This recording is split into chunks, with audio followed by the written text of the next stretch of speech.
మన వాళ్ళే ఇట్లా ఉంటే బయటూరు దాడి చేయడం అన్నది సర్వసాధారణమైన విషయం.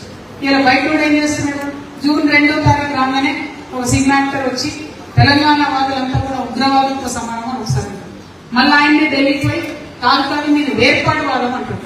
నేను ఒకటే మాట్లాడుతాను, కాంగ్రెస్ ప్రభుత్వానికి చిత్తశుద్ధి ఉంటే తెలంగాణ ఉద్యమాన్ని వేర్పాటు వాదంతో పోల్చిన ఆయన మీద దేశద్రోహం కేసు పెట్టండి. పవన్ కళ్యాణ్ మీద ఎందుకు పెట్టాలి?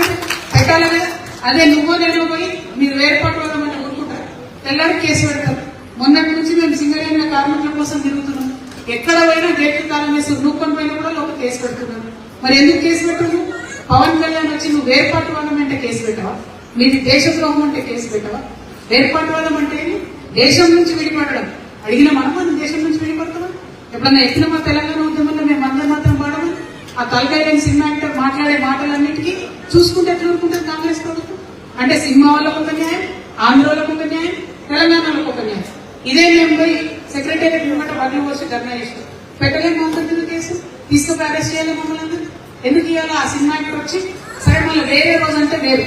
ఆ రోజు జూన్ 2 మనం సంబరాలు చేసుకుంటున్నాం అందరం అన్ని చోట్ల. ఆఖరికి ఉద్యమకారుల కార్యక్రమం కూడా మేము 2వ తారీఖు రోజు ధర్నా చేయడానికి 1వ తారీఖు పెట్టుకొని మేము ఆ రోజు ప్రొటెస్ట్ చేసి ఆ రోజు రౌండ్ టేబుల్ పెట్టుకోవడం జరిగింది. ఎందుకంటే ఆ మర్యాద మనకుంది, ఆ ప్రేమ మనకుంది.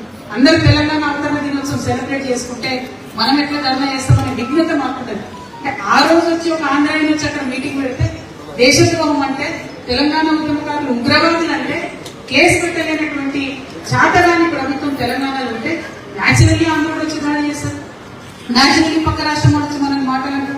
మరి ఎట్లా దీన్ని కంట్రోల్ చేయడం, ఏం చేయడం, దీనికోసమే ఆలోచన చేయాలనేది మీ అందరితో కూడా నేను విజ్ఞప్తి చేస్తా ఉన్నాను.